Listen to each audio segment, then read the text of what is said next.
There you go. All right, Dan. I'm going to watch Okay, you on my big screen. Is it looking proper now? Yes. No, not on No? mine. It's in your, I'm in your files. Oh, no, that's me. Yep, sorry, Deb. It looks beautiful. Okay. I'll go ahead and give my presentation, then we'll talk with Angie and what she needs help with. Okay. Honey removal and processing. Removing honey from the colony. I'm on page 66 if anyone wants to follow along. When removing the honey crop during the summer, be sure to leave adequate stores for the bees in case of a lack of full crop. A good rule is to leave super full of honey on the bees at all times. Removing the fully capped supers before the honey flow has ceased is less likely to initiate robbing behavior. Intense robbing may occur if you wait to remove all the supers until after the flow is over. Also, removal of the spring and summer honey crop just before the start of the goldenrod flow will allow you to keep the honey separated by flavor. Usually summer honey is lighter and milder in flavor as compared to the darker, richer flavored fall honeys. Fall honey often crystallizes very rapidly, which could create several problems at extraction time if you wait to remove the entire crop at once. The fall honey crop should not be removed until after the killing frost. Ideally, the frames in the super should be removed when they are fully capped, but they must be at least 3/4 capped before you remove. Try to keep the harvest partially capped frames to a minimum, otherwise you'll have problems with high moisture honey.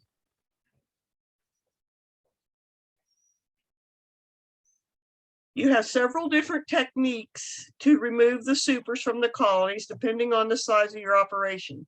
Use smoke sparingly when removing combs and supers because of the effects of the flavor of the honey. When harvesting only a few combs or supers of honey, shaking and brushing the bees from the comb may be the most practical method. To do this, open the lid, smoke the bees lightly, remove one of the frames at a time, and holding each tightly at the ends of the top bar, give it one or more quick shakes downward in the air towards the open colony within the open spaces of the super to remove the most of the bees. Remaining bees will be brushed off the comb with a brush or a clump of grass, that's just right in front of your hive there. Place the harvested frames in a covered supers to avoid robbing. An alternative, inexpensive, low-tech method of removing honey supers is to use bee escapes. And I have several pictures of bee escapes up on the screen. Used bee escapes require 2 trips to the apiary. One is to put on the escapes and the other is to remove the honey. 2 different types of escapes are commonly used today. The porter bee escape, which is the one in the upper right-hand corner, is a metal or plastic device placed on the hole on the inner cover. The inner cover is then placed between the supers to remove and those that are left in the bee. Supers to be removed and those to be left on the bees. The triangular shape escape, which is there in the center, is the size of the inner cover fitted with 2 sets of triangles and acts like a kind of maze. And this is placed in the same position as described above. In most cases, the escapes act as a one-way door, allowing the bees to move down, but not back into the supers.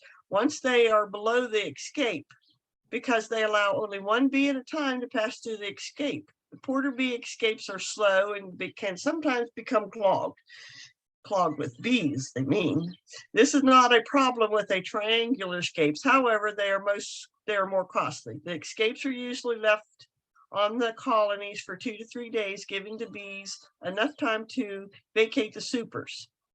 To me, that's too long to wait in most instances. So cool night temperatures are necessary to entice the bees to leave the supers to join the warmer brood below. If the supers are not bee tight, the honey above the escape board will likely be robbed out by other colonies. If the humidity is high, the escapes are in the colonies, the honey may pick up some moisture. When even a small amount of brood is present in the supers, bees will remain on the brood and the escapes will not work. So the remaining bees must be shaken or brushed off. Bee escapes work really well if used in combination with queen excluders. The queen excluder prevents the queen from laying in the honey super and then in time to remove the bees. The bee escape and the inner cover, if using a porter bee escape, which was that oblong white one, a bee escape in the inner cover is substituted for the excluder. The easiest time to remove super of honey clear to the bees is the bee escapes is the early morning before the bees start flying. So on the left is queen excluder. So they're saying use them in combination together. The third alternative is to use a chemical bee repellent in a fume board. The one on the right, the square thing, that is a fume board. Chemicals used for removing honey include the benzohyl oil of almond, and I can't say those words, Bego, and an oil herb mixed Fisher's Bee Quick. This is an older book, so I'm not sure about those products. Sprinkle few drops of the chemical on the fume board, which is made by stretching a heavy piece of cloth over a frame that is the size of an inner cover. Cover the top with a piece of sheet metal to reinforce and paint it black so it absorbs heat from the sun. Place the fume board over the full supers. The fumes drive the bees down. Blowing a few puffs of smoke on the top bar before adding the fume board. Well, I lost my place. The fume board will remain on the super long enough to get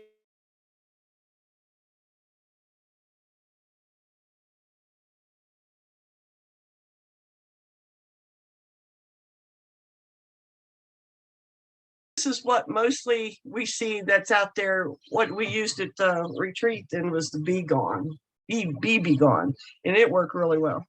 Honey Bandit. Honey Bandit, that's what we used. Yeah, I didn't find any pictures of that.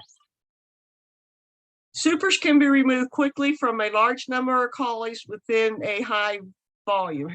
What, it just took us how many minutes, Kathy? We put that Honey Bandit on a less than 5 minutes. Yep. cloth. Yeah, and they were gone. And then we went about our work. We didn't have to wait the 2 or 3 days that a bee escape has. Right. And this isn't chemicals either. So they've come a long way. Almond. Yeah. Mostly almond extract. Yes. Yeah, I don't know about these products. Okay, honey quality. The quality of honey is affected by many different factors from the time it is removed from the colony until it is sold for human consumption. Whether the operation is small or large, producing a final packaged product that is the highest quality and attractive to the consumer is important. Honeybees is considered at peak quality just after it is sealed in the comb by the bees. Proper handling during the extraction and the process can produce liquid honey that is only slight loss of quality. While some consumers want raw or unprocessed honey, liquid honey that has not been filtered or heated, most market outlets require honey with a long shelf life. Thus, sustaining some heating are advisable to delay granulation and prevent fermentation. Well, if you do heat, be very careful with the temperature that you get it at. The final product should be well strained, low in moisture, free of foreign flavors and impurities, and should retain its original delicate flavor and aroma. Other factors that lower the quality of the final product are excess of air bubbles, pollen, bits of wax incorporated into the honey during the extraction. Honey quality is affected mostly by heating, moisture, and moisture contents. As you see the picture, like number 1 and number 3, those are refractometers. And those are 2 ways of testing the moisture content you have in your honey. The excessive heat chemically breaks down the levulose sugar, darkening the honey and eliminating its natural volatile flavors that makes the honey unique. Honey is hygroscopic. It is readily absorbed moisture from moist air and it loses it to dry air. Moisture often passes through the wax capping, so the degree of ripeness at the time of the honey is removed on the colony is largely related to preventing the atmospheric humidity. Absorption of the moisture lowers the grade and shelf life of honey. High moisture will ferment. After honey supers are removed from the colony, they should be held in a warm, dry area until extraction. The best time to remove excessive honey from excessive moisture from honey is necessary. This is while the honey is still in the comb. Either store the supers in a warm room that's 75 to 80 degrees for a couple days, or stack them over a light bulb so that the heat passes through the frames and warms the honey. Shield the light bulb so the honey and wax will not drip directly on the light bulb. An electric fan can be used to circulate the air in the room. Alternatively, you can use a clean vacuum cleaner to force dry directly through a stack of supers and cut a hole in the super just large enough to permit the entry of the hose. I don't like that idea. Above the super, stack 7 or 8 supers of honey and turn it on the vacuum so it can force large volumes of warm air through the combs. The amount of moisture removed will be related to the relative humidity volume air. A large commercial operations, supers usually are placed in hot rooms before extractions. Warming the honey will speed up the extraction process. Honey held for a few days at room temperature of 80 to 90 are ideal for quick, complete extraction. I know one guy that keeps his honey in his little room, and he keeps a dehumidifier running pretty high in that room, and it helps draw out moisture. You have extraction techniques. Removing honey from combs is difficult for the hobbyist since there is no simple, neat, and inexpensive way of doing it. The most primitive ways of removing honey from the cells is to cut the combs from the frames and let the honey just drain out. So if you look like picture number 2, that is a sieve. You can just cut your comb out in sections, lay it in there, lay that over a bowl, and just let it drain. Some people like to expedite the process with pieces of honey filled with comb. You put it in a fine mesh bag and crush the combs.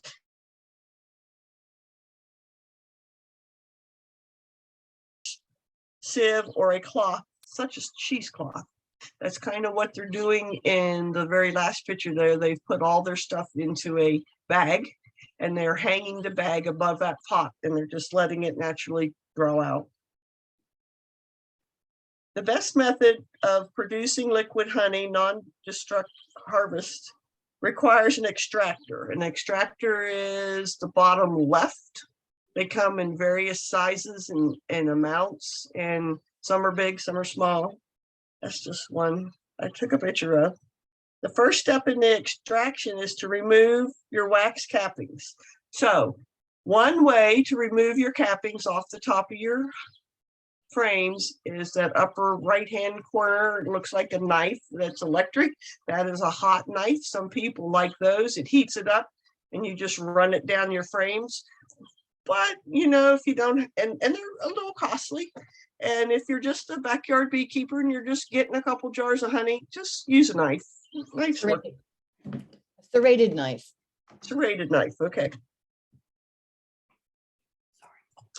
The first step to extraction is removal of the wax cappings. Uncap both sides of the honey filled with combs with an uncapping fork. I didn't put a picture of that on there, but there is forks and they got really sharp edges and you just run it down the rows. And then when you roll that frame over, all the honey just leaks out of those holes. Cut a thin layer of wax and honey from the surface of each comb with a back and forth sawing motion if you're using a serrated knife, while you hold the knife against the top and bottom of the board. If you look on Honey Hacks on Facebook and several of the other sites, people come up with all kinds of ways to get this honey out of here. So it really depends on how much money you want to put into it and how much honey you're really going to get and how many hives you really have to fool with anyway. And like if you're going to put it in that extractor down on the bottom, some people go through, they open those up with a fork, they put them in there. That one's a hand crank, you can crank it one way. Some of them reverse the frames themselves, but that one, I would say you take all the frames out, you turn them around and you crank it again, and it flings all the honey against the walls of that metal tub. And then they run down the edge, and if you see right there on the bottom, there's a little drain port, and it just drains out of there. So, and then the one upper right, they've just put their honey into like a colander, and they squished it in there, then they set it in that pan, and the honey just drains out. So there's just so many ways that it can be done. You don't have to go so high tech. Storage of honey. Storage temperatures and the length of storage can affect honey quality. Changes of processed honey are kept to a reasonable level if the honey is stored in a temperature of 70 to 75 degrees. Unprocessed honey is best stored below 50. Even at room temperature, honey gradually becomes darker and changes flavor and composition. The difference in the visibility is less than 1 year. Both sunlight and artificial light affect honey stored in glass bottles for a long time in storage. And if you see there that both of those have crystallized, if it looks like it's white and it's thick, and if it's not marked that it's processed into creamed honey, then it's just considered granulated honey. Granulated honey is crystallization of honey in a natural process that does not indicate spoilage. Nearly all the kinds of honey will crystallize at one time. And our fall honey from the goldenrod, it most always crystallizes. So if you pull your honey out in a couple weeks after the fall and you're noticing it looks different, it's okay. It's just a natural process. The rate of crystallization is related to the honey composition, storing conditions, and the amount of heating and filtering. Some honeys granulate uniformly throughout, while others will leave a liquid portion at the top and it looks like it's thick on the bottom. I've had to do that. The faster the honey granulates, the smaller the crystals will be. Slower granulation produces large, coarse crystals. And in theory, the faster it granulates, the smaller the crystals. Those are the ones that you want to gather to make your creamed honey with, because you want it to be the smallest size. Honey is a super saturated soluble solution that would normally remain composed primarily of two sugars. You have glucose and fructose, dissolved into about 17% water.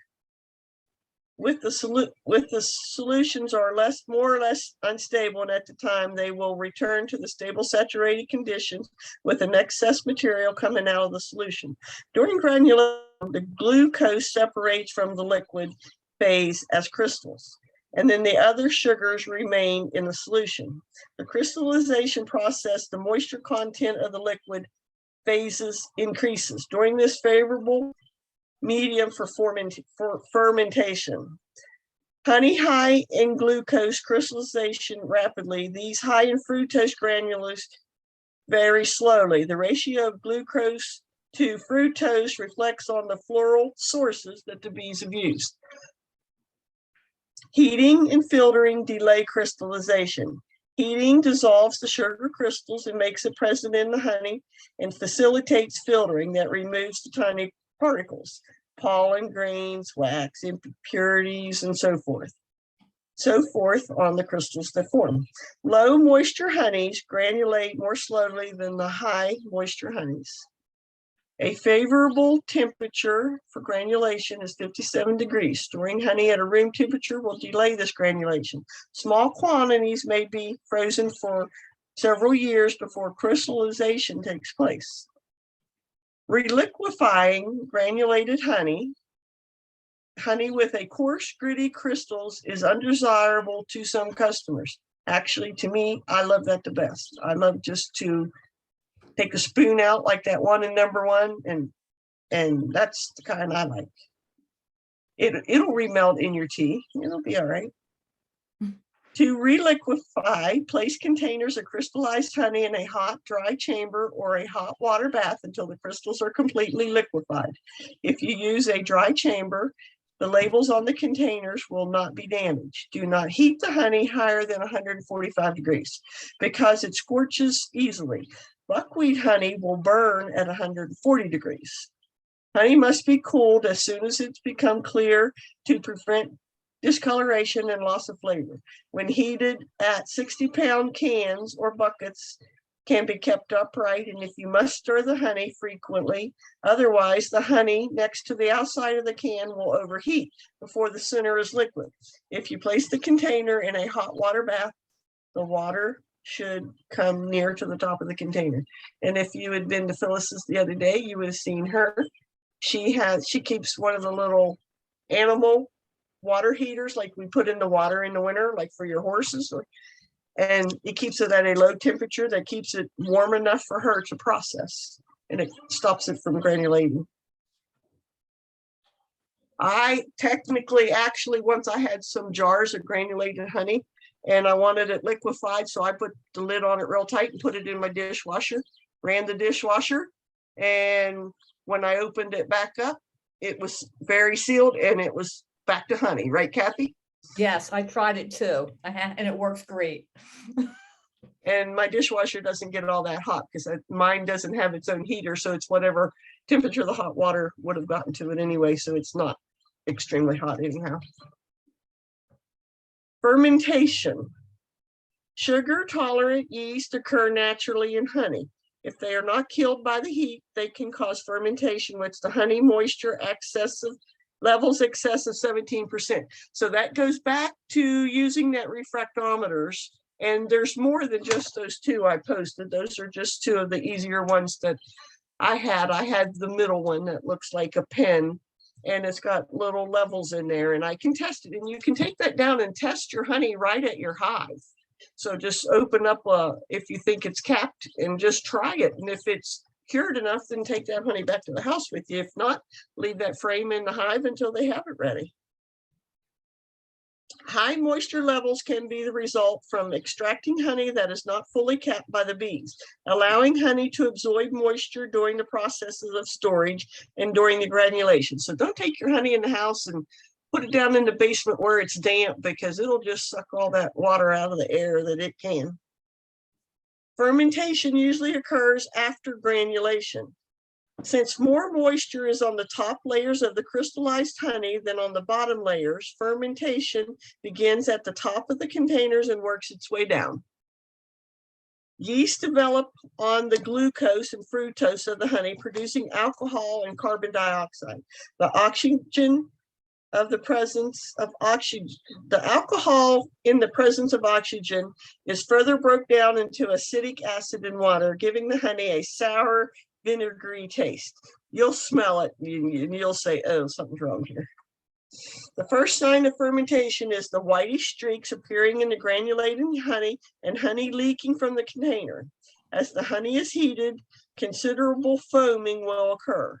The degree of spoilage has an effect on the flavor and the quality, depending on the length of time and fermentation is allowed to process before being stopped by heating. Store honey below 50 degrees or above 80 degrees will prevent fermentation indefinitely. Lower temperatures are preferred because the higher temperatures can cause deterioration of your honey in color and in flavor.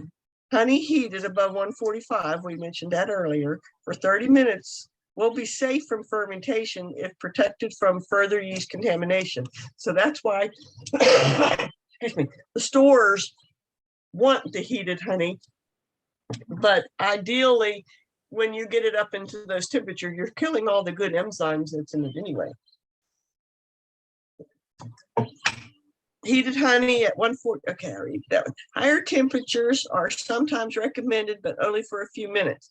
Failure to lower the high temperature quickly will result in the loss of production quality. Always heat honey in a double jacketed heating vat to avoid contact with the direct heat. Have at least 1 inch of the water around the bottom and the sides of the container. This ensures circulation of the hot water around the bottom and prevents scoring the lower honey layer of direct heat. Keep the water level near to the top of the container and loosen the container's lids to allow for expansion. And I had failed to know whenever I was making my tea, till Phyllis filled me in, if I was to use boiling water to my tea, or if I do the no and put my tea in the microwave. I said to do that. If I put my honey in there first, I've ruined it. I've ruined all the enzymes that's already in it. So wait till your cup of tea is made and it's cooled a little bit before you add your honey to it. Debbie, can I ask a question about the fermentation? Absolutely. Is it so is that because if you take your honey too soon and there's too much water that causes it? Yeah. Because I thought honey lasted forever. It does if you've let the bees cure it to the proper temperature or the proper moisture content. So that's why we test it before it's packaged. Really should be before you package it. You should have tested, or you can test it at the hive to make sure. There's a little beam across in those refractometers that tells you if it was good or not. The lower the number. So 18.5 and below, but really this book is saying it should be 17% for the best quality. So can you do anything without tools? I mean, you have a backyard. I don't have those tools. Yeah, bring your honey in or your frames in and run a fan on them. Okay, all right, yeah. Yeah, the refractometer I have is not all that expensive. It was at like $19 on Amazon.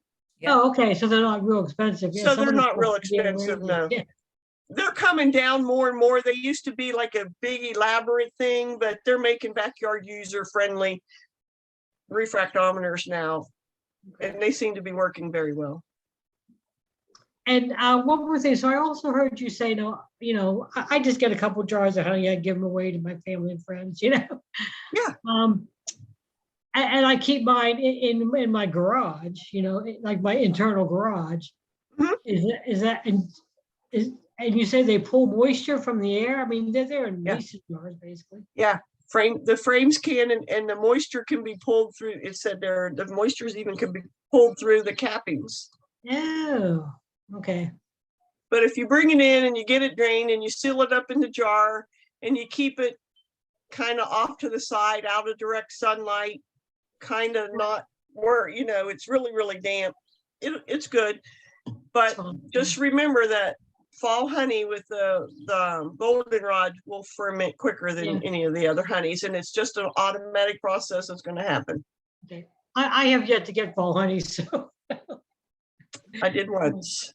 Yeah. Like I said, I like crystallized honey. I don't like it fermented, but I like crystallized honey. Thanks. Any other questions? I can't see y'all, so you just have to speak up. I was waiting for you to get done. Okay, that'll work. I'm almost done. Packaging and labeling. I'll go packaging and labeling. I'm not going to go into the labeling very much because we just had Shanda on here, 3 weeks ago, and she went through all the labeling requirements. You're not really needing the labeling requirements just for our little backyard use and just given to your friends and neighbor and family, not so much. But as far as packaging, these are the ones that are commonly used. If you've seen on some of the other screens, the little bears, that's Bethany's favorite, is the little bears. So there's many ways to package it. Also 5-gallon buckets. There's people that sell it by the 5-gallon bucketfuls. So any of that works. And lastly, we're getting into marketing for us small time people. You'll see you can get a store Some of the little mom and pop markets around will gladly take your honey, and they'll give you a little corner, or you can rent a little booth in some of these little flea market booth places, and you can set you up a nice little display. If you look at the very center one on the top with the blue tarp, that is our friendly friend Hestia's Way. That's Bethany Glassbell's set up. You'll see her a lot through the Women Beekeepers, and that's how she displays and markets her honey. And the other pictures are just pictures of something I found off the internet. And that's me. Okay. Oh, Stop Dan, sharing. Okay. What questions do we have? Good job, Deb. That was great. that it was wonderful. Cindy, Yes. I used to, I keep all my stuff in the basement, but I found that I can't keep my honey in the basement because it's not warm enough. So if I bring it upstairs and then process it that way, it flows a lot easier. And I have to store it upstairs. I can't store it in the basement because most of my canned goods are in the basement, but Right, it's yeah. too cool and damp. And if I would tell you guys to get anything in beekeeping, it would be the refractometer. Because like I said, it's only, or Debbie said, it's $20. It's well worth it. And it helps you pull your honey. I think I said it maybe Tuesday, or maybe during I think I said it last Thursday during my presentation, that if you find one that's even 3/4, like Debbie said, ready, or even half ready, capped, and you have all this other uncapped, then you can take that refractometer and take it a test in 3 different places. Take your hive tool, put it on there, hive tool, put it on there, hive tool, put it on there, and then mix it together with your hive tool. Don't scratch your meter, but and then, or you can have a stick, whatever, and then look at it. And then if it is 17 and lower, then you can pull that frame. I mean, it helps so much. So Sometimes your capped honey will be down as far as 15 or 16. And then if you have some that's uncapped and it's in the 18s, you blend that all together. It turns out right. right. I mean, it doesn't all have to be at the level. You can combine them. Yes. After the retreat last year and they all turned to this refractor, I had to go out and buy one. And Yeah. they're something to have in your bucket. They're not Well, expensive. They're easy to in use. my holding tank, we did that, and it's got a hole in the center, so it heats it and all the air comes out. That is the best thing, which I don't expect you guys to do it because it was close to $2,000. It was over $2,000, but that has been our turnaround. And I think we did it at the retreat and it was 12%. Mhm. So it's amazing. Yep. And that was right out of the spigot. So in theory, she could add to that some that was like 20 to 18. By the time they all mixed up, it would be the right. It would be 17. Yeah. If I had, you have to look at how much you have in there though. Right. To be able to add. There's a ratio. Yeah. Yeah. So I don't add anything that's 20 at all. I just leave it, that's why I do it. I take it, if I'm in the honey house and I pull it up and it, like it's all uncapped, then I will do it in 3 different places. And if it balances out to 17, then I take it. If not, then I put it off to the side or set it out and feed it back to the bees. So I don't take a chance, but you can. I don't. So. Oh, there was something else. There's autumn olive. Now I can't think of it. Linwood, which is basswood, and goldenrod. Those 3, when sometimes they set up like after you spin it out the next day, it is already crystallizing. So don't freak out. And another thing, when you small people, you might want to look at maybe not using those cute little honey bears until you're ready to give it to somebody, because when you heat them up in the water, then you're getting the plastic chemicals in your honey. So glass is your friend. So think about that. Yes. I What is have the- a water bottle downstairs that I can show you that is solid. And I just haven't tackled it and that is basswood. What was the third one? Linwood, Basswood, Automodel, and what was the other one? A goldenrod. Goldenrod, big. Hmm. So if you like crystallized honey, Then you're fine. But you're- the little yeah, bear you'll have to dig out is what I'm saying. right, okay. Yeah, just don't put it in the little bears until you're ready to give it as a gift. You can thaw it out, re-liquefy it on the stove at a very low temperature. And then once mine takes sometimes 2 days to do it, because I heat my water to about 120 to 130.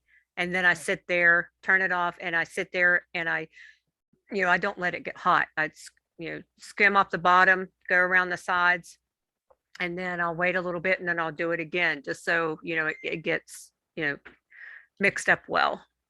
I had a friend who loved the bears, so I was doing the bears. I found if I store mine in quart jars, I'm better off and Yeah. fill them when she wants one, because I don't like plastic anymore at all. It's just lighter to ship. Oh, yeah. So can I ask, like the jars, like where you guys get them? I mean, I looked online and they can be pretty pricey. They are very pricey. Okay, SKS is pretty good. They have everything but quart jars. And Man Lake, I buy my pounders from them. I get bulk prices, so you have to look at that. Okay. And I would Canning just go to the jars are dollar good. store.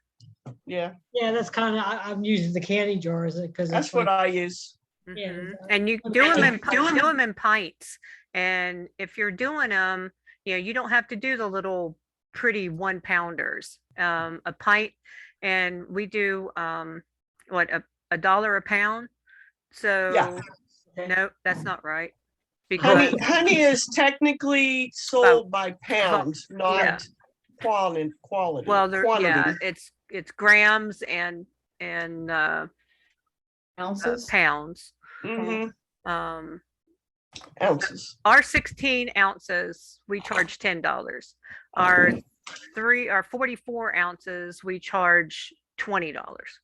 That's what that's So- exactly. So figure that one out. But your quart, I'm almost done, Kathy. Your pint Yeah.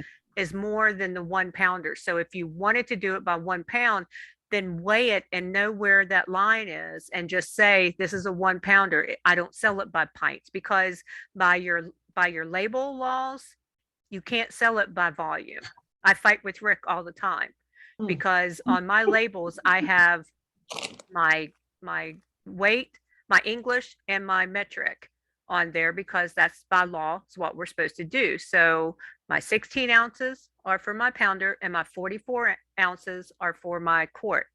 And, so I find out where that 44 ounces is on a quart jar, and that's where I fill it up to. Well, I go 45.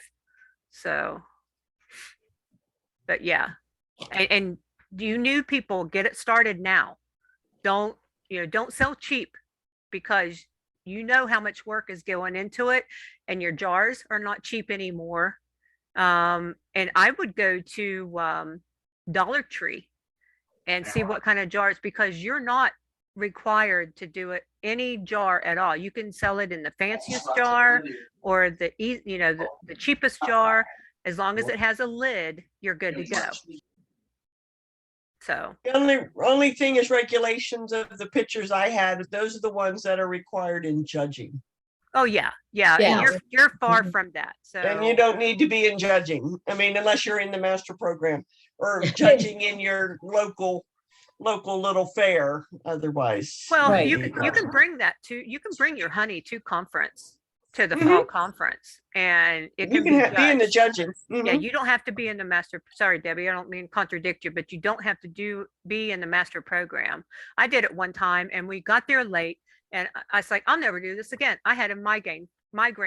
I couldn't hardly think because I just tension and I had to get, and they said, well, your bottle was full of fingerprints. And it was like, I wiped that thing. And when you hand it to people, they put their fingerprints on it, which, so think about that when you guys, if you do have your honey judged, look at how they're doing it and wear rubber gloves so you don't give them fingerprints. And then, so I think our honey judging needs to be upgraded a little bit. I wasn't real pleased with it when I submitted mine. I mean, my favorite highest score was your honey tastes good. I was like, that's good enough for me, coming from a judge and, so. Funny. But watch the fingerprints. So, and Debbie, do you compete in the honey showing? No, I haven't yet. Not Okay. in competitions yet. I Well, will one day. I'm studying about it. well, maybe we can have Mark Lilly come on later in the year and do a thing on honey judging, how because That'd be cool. you can't be any bubbles in there. You pour it and then you let it sit and then you don't pour any more to it. And then you take an extra lid with you because your lid cannot have any honey, even one dot of honey on it. When they open it up, there better be nothing on there. So, I mean, it's just simple, just steps that you need to follow, which is awesome. It's just that the fingerprint, we need to do better with that because I know I handed it in and I know it didn't have any fingerprints on it. And then they said I had fingerprints all over it. So John Welty's very good as he has a presentation already made on how to do judging. okay, He gave it at the spring conference. okay, we can do that. Yeah, Why can't you have any honey on the lid? I mean, if you open it. it's just one of their. It's just the Louisa rule of might- judging. Louisa might chime in here because she's our president, and so she might tell you some things about Sure. it. But that's just what There the she list is. says. No air bubbles, no nothing. And if you do submit your honey, like mine is like unfiltered, so you better have it filtered. They can't have any pollen flakes, any wax flakes, or anything. Legs. Yeah, That's the first thing I thought of, legs. yeah. It's So- basically criteria that they can use to judge the honey. They got to come up with something, basically. that's what I've nationwide. learned. That's nationwide. So, It's not yeah, just it West is. Virginia. Yeah, it is. No, absolutely. Yeah, Yeah. absolutely. So if you do Steve well Roth is in- another good one. Yeah, he is. Or Janet Clayton. Janet Clayton. Uh-huh. Yeah. Yep. Any of those would be really good to talk about it. She we might still- be hard to catch because she doesn't have internet. She would have to go somewhere to give the presentation. Right. But yeah, she gave a really good one. Well, she Yeah, was well, a judge. Steve She Roth, judges. Yeah. Steve right. Roth, or like you said, John Welty, they're both really good too. Okay. I liked it about at the it. spring conference. And usually at the last couple conferences, there is classes on how it is judged. Hmm. Yes. Yeah. Yep. We'll probably do that again at the fall. Yeah, because there's new people all the time. Right. And you Yep. have a whole new crop of apprentice certified coming in, all the ones that passed this spring. Exactly. So they'll need that. What, 8 or 9 from one club, wasn't it? Well, I think it's quite a few. they need to give also the tricks of the trade because I took that one year and learned nothing because it was from a guy that kept winning and winning and winning, and he just said, this is what you need to do, and that was it. He didn't give any tips, any tricks. So when you ask these people to do this class, then ask them if they're willing to give their helpful hints, because Mhm. that's why we go to them, right? So that's why I'm not teaching Yeah. any grafting yet, because I don't want people to know how I graft, you know what I'm saying? Because I did go to a queen one, and she did the same thing. She's like, this is what you do. Time's up. And, so and I wrote that on my survey. So, but and I'm painting a bad picture, but I absolutely love going to the conference, and they have some excellent teachers. So just need to have them give a little bit more of themselves. If they're not willing, then maybe go to another person. So, because Mhm. that's what we go for, right? Is to learn from others. Yes. Yep. Definitely. I want to say one thing real quick before I forget. We're talking about cheaper jars. If you go and buy quart jars or pint jars, interchangeable, really cheap at Walmart. They're plastic lids, and you don't have to worry about the metal. I use them on all my jars. Yeah. Yep. Really, the Dollar Tree is $1.25 now. So, and that's probably about what a canning jar is. Like if you get a case Oh of them. yeah, with the lid. Yep. Yeah. Yeah. So other than variety, Hmm. I don't know that there's a benefit going to the Dollar Tree. Yeah, I would check them out. I would check them out first. And like I said, you backyard people, you can put it in anything that has a lid, Yep. and and do it by weight, not by volume. Because if you buy a big jar, and I would advise you not to, because if you do it 1 pound, then it's going to be way down here, and they're going to say, "Pfft, what?" So you want to stay within your size range, like a pint. I wouldn't go any bigger than a pint to sell a 1 pounder. Louisa, do you sell by pint? I have pound jars, pints, and quarts. Okay, what's your prices? Your pound jar is, It's about $10, and your pint? 12, Yeah, and Yeah. I'm doing about 20 on a quart. yeah, yep. That's what it would be. Yep. Yeah, I used to be like 8 on the pound, Mm-hmm. but then you have to carry change. Yeah. Yeah, that's right. We haven't moved up in 3 or 4 years. We've kept ours the same, and it's so Yeah. easy to throw down a 10 or 20. Yeah, Mhm. yeah, it is. I Mhm. used to charge, I think it was like 10 for a pint, and then I realized that I was really cutting myself Eating yourself. short. Yeah, yeah. Yeah. Unless you So, made that pint down to where the pound is. yeah, I don't. Yeah. I take Right. it up to the ring, the Right. first I'm just ring. saying, if you did, Yeah, then you could sell it in the pint jars, if because they might be Yeah. cheaper to buy. So, hmm yep. So I don't do that anymore. And really, $20 for a quart is kind of cheating yourself if you base it against a pint. Yes. Mhm, You mhm. know, you're Yeah, cheating you yourself make about more money. $4. You're I only more saw money one, I only wise with saw a one pint. person, the quartz like that. Nobody else. Yeah, but that's what I do. It's just easy, Yeah. you know. Yeah. But I wouldn't go any cheaper than what Louisa and I just said, because you're hurting us. And I mean, it doesn't hurt me, because you'll sell out, and I don't mean this cruelly, but you will sell out before me. So I'll get your people. If I lived in your area, I would get your people that went through your, Eventually, yeah, yeah. yeah, down the road. But to the bee world, we all need to kind of stay, kind of in the same close range. hmm Yeah. I've heard more. I've heard people getting more than Oh, that. in Hurricane, where we sell our honey, we sell it for 20, and a guy down the road sells it for 26 and 28. Wow. So, and he sells out before me, so they always come back to me, so I'm good.